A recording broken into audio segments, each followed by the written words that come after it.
जो सबको हमेशा हंसाते रहे आज सबको रुलाकर चले गए हैं। हम बात कर रहे हैं कॉमेडी के किंग मशहूर कॉमेडियन राजू श्रीवास्तव की। राजू श्रीवास्तव का निधन हो गया है और इस वक्त की एक बेहद दुखद खबर, कॉमेडियन राजू श्रीवास्तव का निधन। दिल्ली एम्स में उन्होंने आखिरी सांस ली। बेहद ही दुखद और बड़ी खबर आपको बता दें, मशहूर कॉमेडियन राजू श्रीवास्तव का निधन हो गया है। नमस्कार। कुछ नहीं, बस बैठे हैं।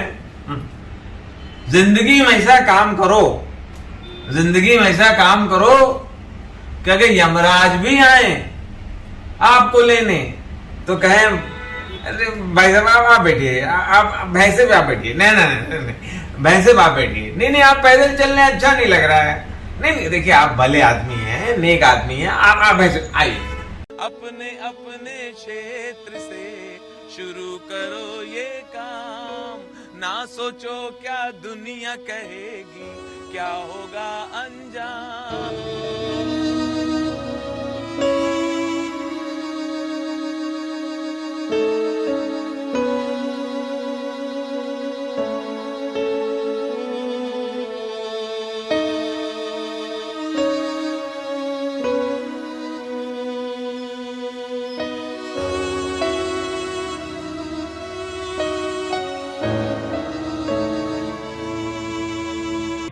आपको अपनी मिमिक्री पसंद आती है? राजू श्रीवास्तव बहुत कल से इंतजार कर रहे हैं कि आप आएंगे यहाँ पर, और अपने हर सेशन में यहाँ पर वो एक बार जिक्र जरूर कर जाते थे कि अमिताभ जी आने वाले हैं, अमित जी आने वाले हैं। हर बार ये जिक्र होता था। अभी 2 लाइनें बोलकर बैठ गए। Hello hello hello hello. आवाज बढ़ाओ तो बेस आए। मैं मशीन के जरिए बेस बढ़वा लेता हूँ क्योंकि अंदर से नहीं है। सर वो आपकी सारी फिल्में बहुत बार देखी हैं और कई बार सिनेमा हॉल में पकड़ा गया हूँ क्योंकि स्कूल छोड़ के बैठा हुआ था वहाँ। तो अम्मा पीछे से आके ढूंढ लेती थी। वो उसको गेट कीपर को कुछ पैसे दे देती थी, वो बता देता चौथा है, चौथा बाएं से चौथा बैठा है। वो पीछे से पकड़ा, यहाँ बैठे हो तुम, अब तुमका अमिताभ बच्चन खाना दे हैं खाने के लिए। हमरे पास आवत, हमारा करेजा खा लो। फिल्म देखा तो अमिताभ बच्चन तुमका खाना ना दे हैं। लेकिन बाद में जब मैं आपकी मिमिक्री से कमाने लगा तो मैंने कहा अम्मा अमिताभ बच्चन ही खाना दे रहे हैं।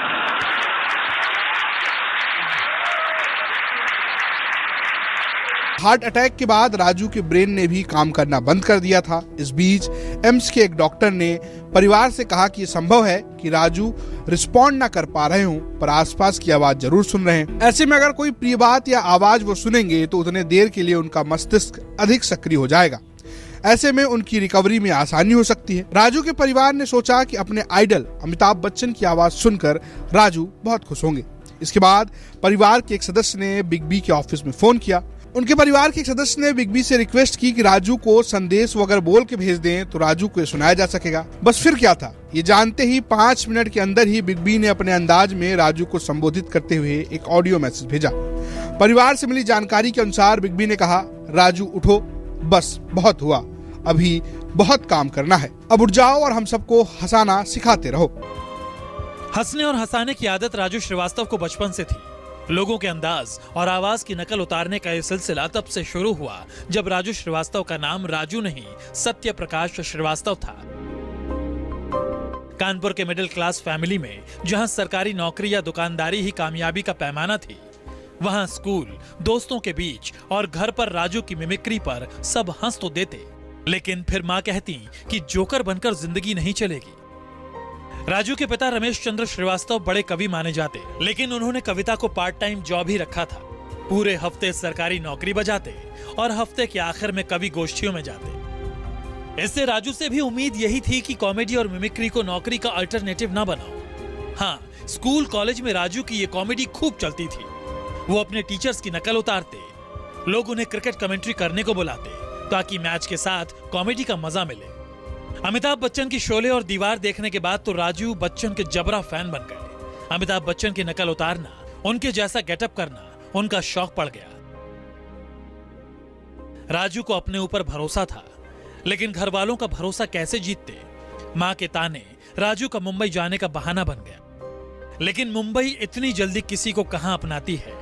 राजू मुंबई पहुंचे तो सेट्स के चक्कर काटने लगे। ब्रेक मिलने तक खर्चा पानी दुरुस्त करने के लिए ऑटो चलाना शुरू कर दिया। मगर कॉमेडी नहीं छूटी। राजू ऑटो के पीछे बैठी सवारियों को एंटरटेन करते। बच्चन की मिमिक्री करने वाले राजू की एक सवारी को उनकी कॉमेडी ऐसी भाई कि उसने राजू को उनका पहला शो दिया। हालांकि इस शो की फीस सिर्फ 50 रुपए थी, लेकिन यह साल भी 1983 का था। खैर, राजू के शोज का सिलसिला शुरू हो चुका था। वो बच्चन जैसे कपड़े पहनते, उनके जैसे बोलते चलते और लोगों को अपनी कॉमिक टाइमिंग से हंसाते। लोग राजू को छोटा अमिताभ कहने लगे थे। शुरुआत में ये राजू को अच्छा भी लगता, लेकिन बाद में लगा कि वो एक बड़े एक्टर की सस्ती कॉपी बनकर ही रह जाएंगे। एक आदमी सुबह सुबह सो के उठा, आंख खोली थी, देखा सामने यमराज, साक्षात यमराज भैंसे पे बैठे हुए। ऐ प्राणी, तेरा समय समाप्त हुआ, अब चल मेरे साथ ऊपर। मैं यमराज हूं, मैं तुझे लेने आया हूं, चल। अबे कौन मौज ले रहा है भाई? अबे क्या नौटंकी कर रहे यार? मैं कौन घुसा है मेरे घर में? अबे मैं कोई सपना तो नहीं देख रहा हूं यार। कौन है भाई? कैसे घुसा है? नादान, मैं यमराज हूं, तेरा मृत्यु का समय आ गया, चल मेरे साथ, चल, हाथ से व्यंग छोड़ दे, चल मेरे साथ। जितने भी हास्य कलाकार हैं, including Shekhar Suman, Johnny liver, मैं या तमाम लोग, इनकी बातें कर करके सबकी अच्छी इनकम हो रही है। बिल्कुल।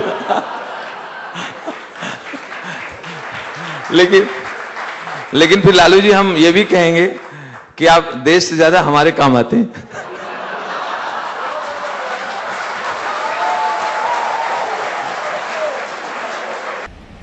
उसके बाद चाची, हमारी पत्नी, आप तो जानती हो, आपकी बहुरिया, हमारी पत्नी हमारे सीने पे सर रख के और ऐसे से सहला रही, जैसे नहीं कुत्ते को या बिल्ली को जैसे सहलाते हैं, पालतू जानवर को जैसे सहलाते हैं, सहला रहे हैं।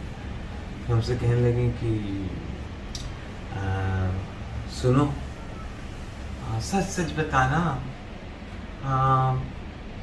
हमारे अलावा तो कोई नहीं ना आपकी जिंदगी में?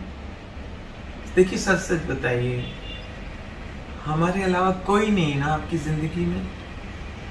वो टाइम पे भाई साहब हमारा योगा काम आ गया। योगा से हमने हार्ट बीट को ऐसा कंट्रोल कर लिया। ये औरतें हार्ट बीट सुनती हैं, कान में ही रखा था, उसकी स्पीड से धकड़ धकड़ उससे पकड़ती।